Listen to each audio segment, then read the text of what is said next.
a gente começa agora mais uma edição do Diálogo Cultural. No programa de hoje a gente vai falar um pouquinho sobre o super-homem e a religião.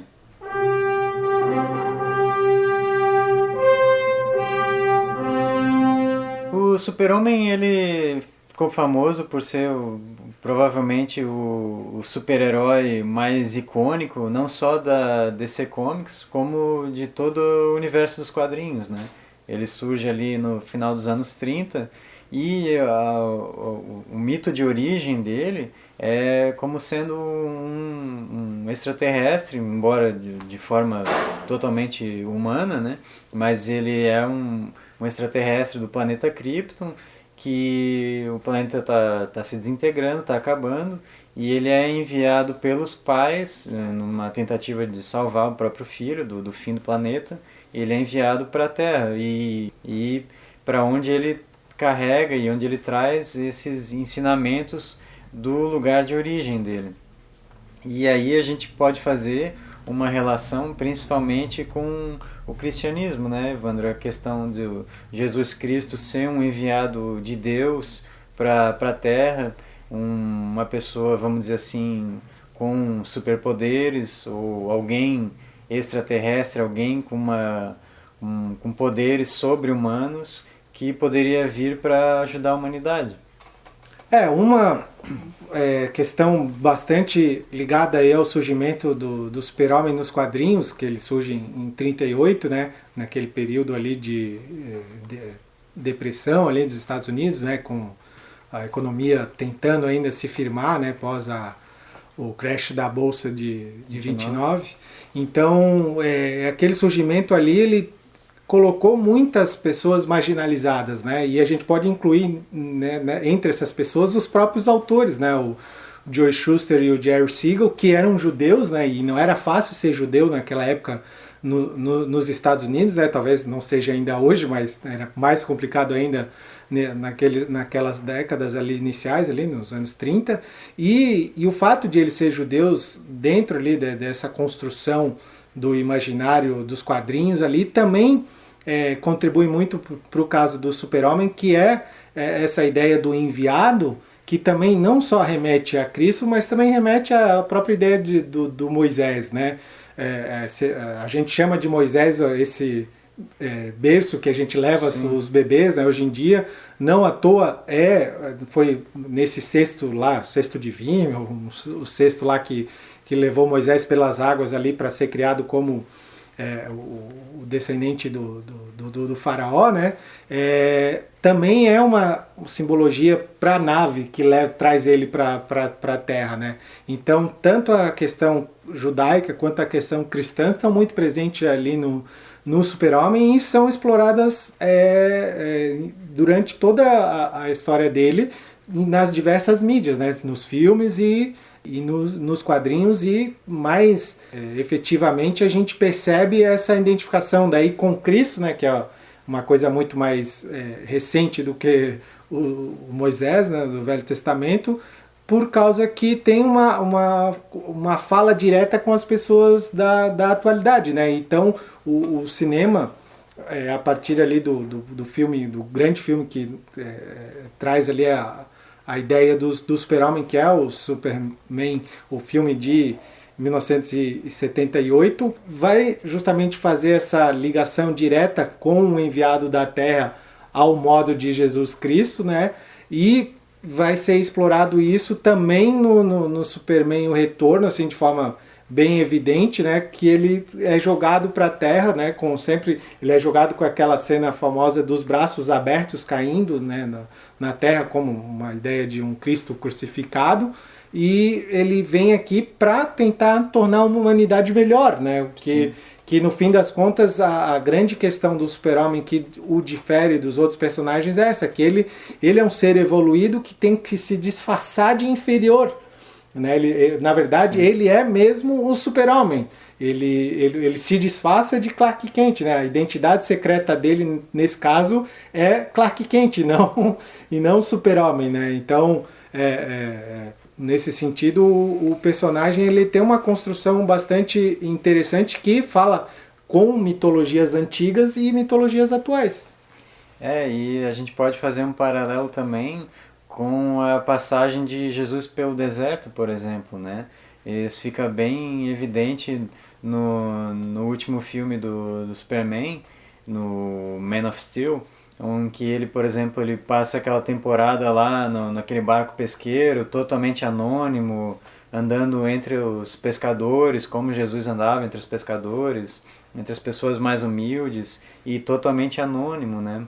É, também a questão da tentação do diabo, por exemplo, se a gente puder fazer uma comparação desse tipo, mas a Kryptonita para o super-homem é meio que uma tentação para ele. Aquilo ali é uma coisa que ele não pode ver, ele não pode chegar perto, porque senão ele fica fraco, ele fica balançado.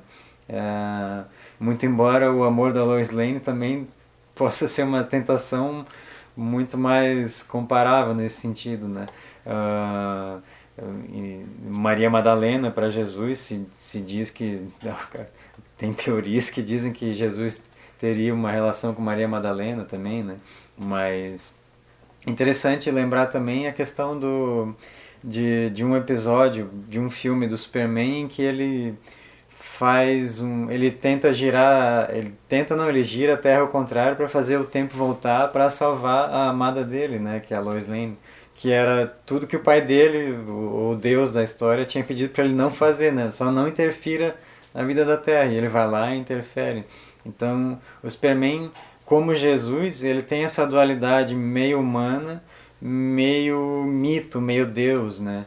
Então, ele, em vários momentos, a gente percebe que ele pode ser um salvador da terra, mas ele mesmo muitas vezes duvida disso, como Jesus também duvidou por muito tempo, né? Ele só foi realmente se aceitar na história bíblica como um escolhido, um enviado de Deus, já bem tarde na vida dele, né? Nesse filme que tu citou, o Man of Steel, né, o Homem de Aço, dirigido pelo Zack Snyder, também tem uma referência bem clara assim, a Jesus, que é quando o vilão do filme, né, o General Zod, lá de Krypton, chega na Terra e ele quer que esse ser de Krypton, que ele sabe que habita o planeta Terra, se revele para ele, né, porque no fim das contas ele é o filho do rival dele em Krypton, né, o Kal-El é o filho do Jor-El, que era rival dele em Krypton.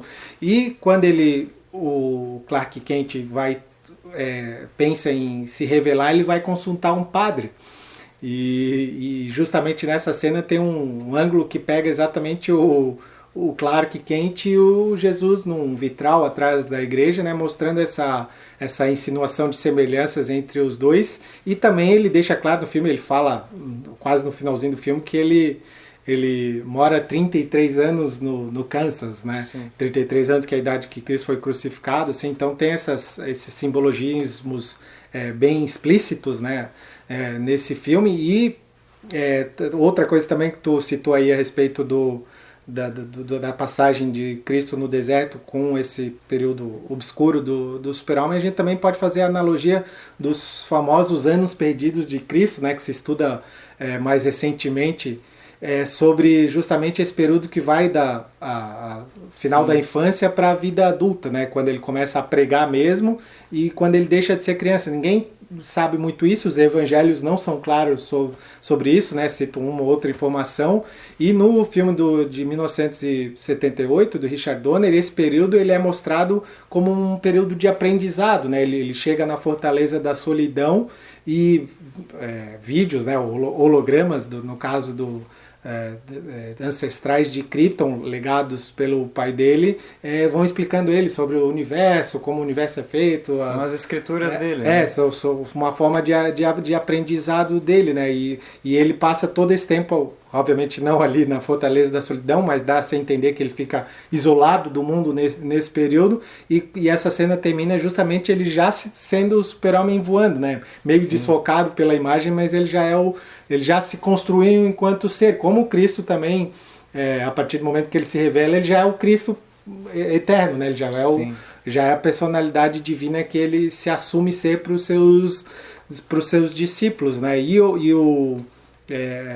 Durante toda a mitologia do Super-Homem, essa dualidade homem e ser divino ela é colocada em seus momentos dos quadrinhos mais relevantes, né? Eu acho que uma das maiores histórias do Super-Homem, que é o Reino do Amanhã, né? Que mostra os personagens já velhos, não só o Super-Homem, mas essa entrada mais ali no Super-Homem, no Batman e na Mulher Maravilha, mas fala de vários super-heróis, ela mostra justamente essa decisão em que chega um momento em que ele quer se vingar da humanidade e justamente um pastor fala para ele assim, não, você é muito melhor do que a gente, você tem que ser um parceiro nosso, né? E daí a fala dele é justamente no sentido seguinte, que durante muito tempo os super-heróis ali nessa versão da história, eles achavam que eles deviam guiar a humanidade, e na verdade eles deviam estar lado a lado com a humanidade, né? E eu acho que se tem uma figura que mostra isso, que tem que estar lado a lado da humanidade, é Jesus Cristo, que inclusive tanto é que ele se deixou morrer, né, nessa visão mais religiosa, né, não histórica, mas mais religiosa, ele deixou morrer para se mostrar um humano tão comum quanto os outros, ainda que com uma visão muito mais esclarecida a respeito de certas coisas, mas se tornar um humano como os outros. Então acho que essa ideia de essa dualidade homem-divino sempre acompanhou a história do Super-Homem. Ele se fez pequeno, né? E essa é a grande característica do cristianismo e da história do Super-Homem, em distinção com outras religiões, por exemplo. Todas as outras grandes religiões buscam retratar a busca do ser humano por Deus, né? O que o ser humano tem que fazer para alcançar o divino, para alcançar o celestial. Enquanto que o cristianismo ele inverte essa narrativa e mostra o quanto Deus se esforçou para alcançar o ser humano, né? O quanto Deus desceu ao nível mais rasteiro, ao nível mais pequeno, para dar a mão para o ser humano e resgatar o ser humano da lama. E esse é mais ou menos o papel do Super-Homem em todos os filmes dele, em todas as histórias dele, quando ele é enviado de um planeta em que ele vivia entre deuses e ele vem aqui para se fazer pequeno, para se colocar entre nós, para se colocar entre os nossos desejos e sentimentos mais mesquinhos e viver as nossas dores mais cotidianas de um ser humano mesmo, para de repente tentar resgatar a humanidade dessa sina de se matar e morrer por nada, né? E o legal é que esse aprendizado aí que tu falou, ele se dá de forma concomitante ao crescimento dele, porque ele vem bebê, né? Em algumas versões Sim. ele vem bem criança ou bebê e tal, e ele vai crescendo ao mesmo tempo que ele tenta entender a humanidade e também esses poderes que ele tem. Então, de certa forma, ele se descobre divino e humano ao mesmo tempo em que a gente acompanha a narrativa da própria evolução dele enquanto um cidadão, né? Enquanto uma pessoa. Exatamente.